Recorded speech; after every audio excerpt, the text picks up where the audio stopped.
I recently moved into my dorm room starting as a sophomore in college, and a friend of mine gave me his old Nintendo 64 to play. I was stoked, to say the least. I finally was able to play the games of my youth that I haven't touched in a decade or so. His Nintendo 64 came with a yellow controller and a rather shabby copy of Super Smash Bros. Well, beggars can't be choosers. Needless to say, it didn't take long until I was rather bored of beating up level 9 CPUs.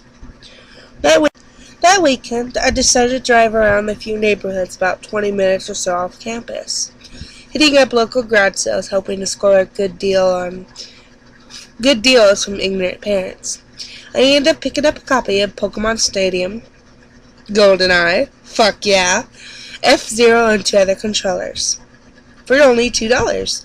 Satisfied, I began driving out of the neighborhood when one of the loud houses caught my attention. I still don't know why. Something out of it just drew me to it. I usually trust my gut on these things, so I got out of the car and was greeted by an old man. His outward appearance was, for lack of better words, displeasing. It was old. If you asked me to tell you why I thought he was displeased, I couldn't really pinpoint anything. There was just something about him that put me on edge. I just can't explain it. All I can tell you is that if you wasn't in the middle of the afternoon and there was other people without shouting distance, I would have not even thought of approaching this man. He flashed me a crooked smile at me and asked what I was looking for, and I immediately noticed he was blind in the right eye. He was a little bit glazed over. Look about it.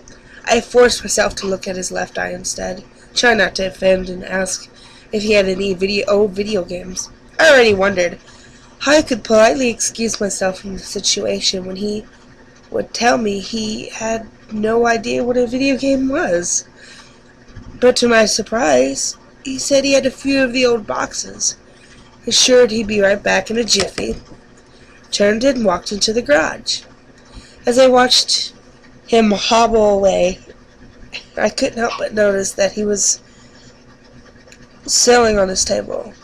Littered across his table was rather practical paintings, various artworks that looked like ink blocks that psychiatrists might show you. Curious, I looked through them. It was obvious why no one was visiting this guy's garage sale.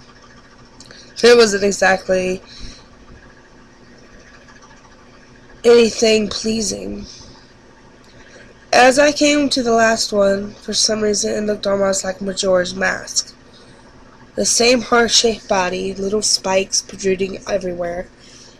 Intriguingly, I just thought that since I was secretly hoping to find that game in one of these garage sales, some fondly bullshit was projecting itself into this ink blot. But given the evidence that happened afterwards, I'm not sure now. I should have asked that man about it. I wish I would have asked that man about it.